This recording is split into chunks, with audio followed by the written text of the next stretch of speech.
Jai Hind Defense Aspirants, welcome back to my channel SSP Success.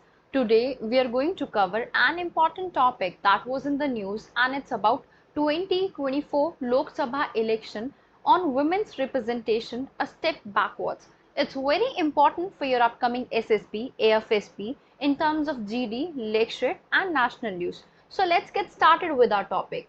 Right, context है क्या? देखो, writer कहते हैं लोकसभा का रिजल्ट आया और काफी सारे इश्यूज पर डिस्कशन चल रही है और एक ऐसा एस्पेक्ट है जिस पे देश और पीछे चला गया है और वो है विमेन का रिप्रेजेंटेशन किस में? इलेक्शंस में। कौन से इलेक्शंस में? 2024 के लोकसभा इलेक्शंस में, जो कि 18th इलेक्शंस थे। राइट, अब देखो डेटा को थोड़ा जान लेते हैं।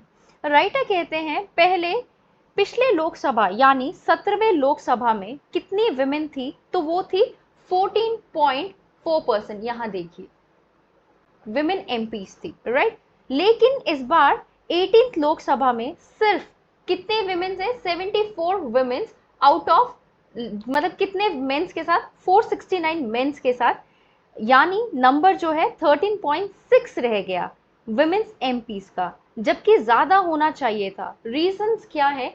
अभी तो हम देख रहे हैं कि विमेन का रिजर्वेशन बिल भी, यहाँ पे देखो सबसे ऊपर, विमेन का रिजर्वेशन बिल भी जो है वो पास हो गया है। तो अगर विमेन रिजर्वेशन बिल पास हो गया है, उसके बाद तो हमें क्या देखने को मिलना चाहिए? बढ़ोतरी देखने को मिलनी चाहिए ना। लेकिन हुआ क्या है?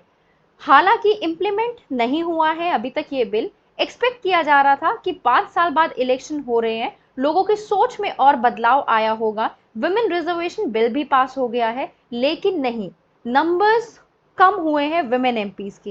एक चीज में बढ़ोतरी जरूर देखने को मिली है, और वो क्या चीज है? वो ये है कि पहले आपका जो पहले विमेन का जो पार्टिसिपेशन था ना इलेक्शन में, वो कितना था? पहले विमेन का पार्टिसिपेशन था 9%। इधर देखो थर्ड वाले पैराग्राफ में, ये हाँ हेयर, पहले 2019 के इलेक्शन में विमेन का पार्टिसिपेशन, मतलब जिन्होंने इलेक्शंस लड़े थे, वो 9% था। लेकिन इस बार वो कितना हो गया था?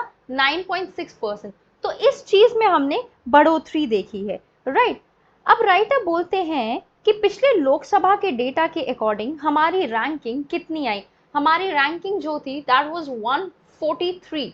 राइट, इस लास्ट वाले पैराग्राफ में देखिए, इंडिया की रैंकिंग 143 थी आउट ऑफ 185 कंट्रीज, और जबकि पहले नंबर्स जो है वो ज्यादा थे। सो अब राइटर का कहना है कि विमेन की रिप्रेजेंटेशन इस इलेक्शन में और कम हुई है, तो ये नंबर स्लाइटली कम होंगे, मतलब हमारी रैंकिंग और गिरेगी। अभी राइटर एग्जाम्पल लेते हैं किसका? मैक्सिको का।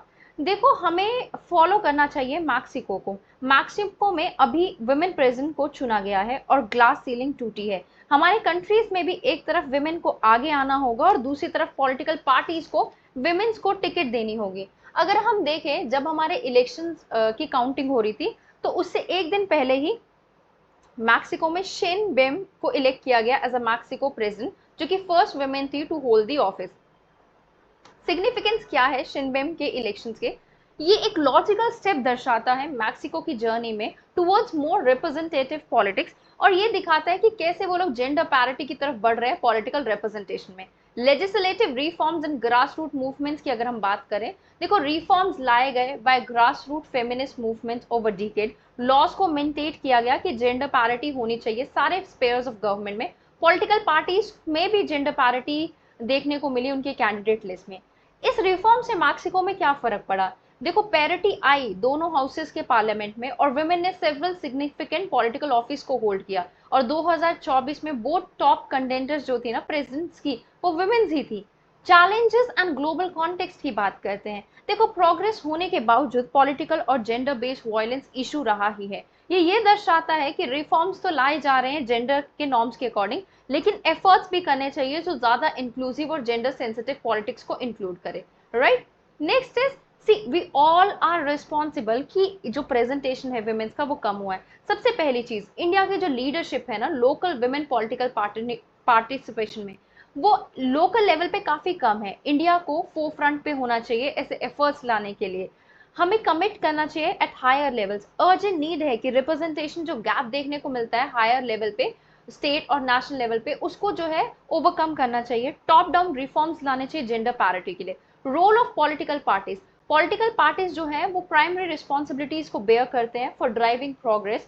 वो ये इंश्योर करे कि विमेन का रिप्रेजेंटेशन बढ़ना बहुत इंपॉर्टेंट है और उसको नेगोशिएट नहीं किया जा सकता। Next is importance of addressing representation dip. देखो हम देख पा रहे हैं कि विमेन का रिप्रेजेंटेशन कम हुआ है, जिसको अंडर एस्टिमेट नहीं कर सकते।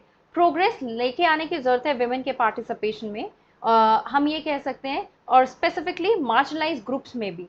Call for continuous vigilance. देखो कॉन्टिन्यूस एंड विजिलेंट एफर्ट्स को लाना बहुत जरूरी है सो दैट मेंटेन किया जा सके और प्रोग्रेस लाई जा सके। हमें इंश्योर करने की जरूरत है इक्वल पार्टिसिपेशन, जिसमें कांस्टेंट अटेंशन और प्रोएक्टिव मेजर्स लेके आने की जरूरत है। नेक्स्ट वे फॉरवर्ड की बात कर लेते हैं कि कैसे इंडिया अचीव कर सकता है gender parity in politics. Implementation of women reservation bill.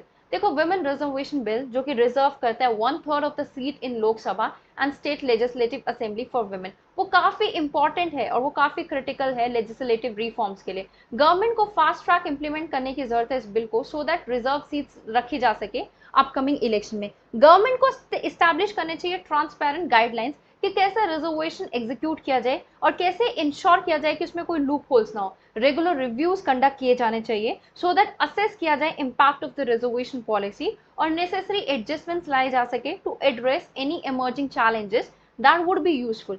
Second is strengthening political party and will and political party commitment. Political parties को commit करना चाहिए to fielding an equal number of male and female candidates. Reserve seats के भरोसे नहीं but constituencies में भी parties को promote करना चाहिए विमेन को विद इन पार्टी हायरार्कीज। उनको सिग्निफिकेंट लीडरशिप रोल्स प्रोवाइड किए जाने चाहिए डिसीजन मेकिंग प्रोसेस में भी, पोजीशंस में भी। पार्टी को मेंटरशिप एस्टैब्लिश करने की जरूरत है और सपोर्ट देने की जरूरत है फॉर फीमेल कैंडिडेट्स, जिससे वो नेविगेट कर पाएंगे challenges of political campaigns and leadership. Apart from that we need to learn from international best practices. India को बेनिफिट होना करना इंडिया बेनिफिट की हो सकती है for examining successful models of gender parity in politics, right. Policy makers को ऐसे countries से सीखने की जरूरत है जैसे मैक्सिको, रवांडा, नॉर्डिक नेशन, जहाँ पे सिग्निफिकेंट स्ट्राइड्स लिए गए हैं विमेन के पॉलिटिकल रिप्रेजेंटेशन में। Next is based on learning, policymakers should adapt successful strategies और policies to Indian context, जिसमें cultural, social and political nuances को include किया जाना चाहिए। Next is conclusion. See, it's very important for India to achieve gender parity because India खुद को globally recognize कराना चाहता है। To some extent they are already recognized also, but अगर women का presentation ज़्यादा होगा तो ये चीज़ें इंडिया के लिए बहुत ईजी हो जाएंगी अटेन करना। कंसंट्रेटेड एफर्ट्स की रिक्वायरमेंट है government, political parties, civil society and broader community की तरफ से, अगर हमने लेजिस्लेटिव रिफॉर्म्स लाए तो एक सपोर्टिव एनवायरनमेंट क्रिएट करेंगे विमेंस के लिए, और जो ये चैलेंजिंग सोसाइटल नॉर्म्स है ना उनको भी पेव करेंगे, जिससे एक इंक्लूसिव एंड रिप्रेजेंटेटिव डेमोक्रेसी सामने आए। So guys, that was all. I hope you like the video. If you like it, do like it, share it and subscribe our YouTube channel SSP Success. Your likes and comments motivate us to make more and more videos on time. Thank you everyone.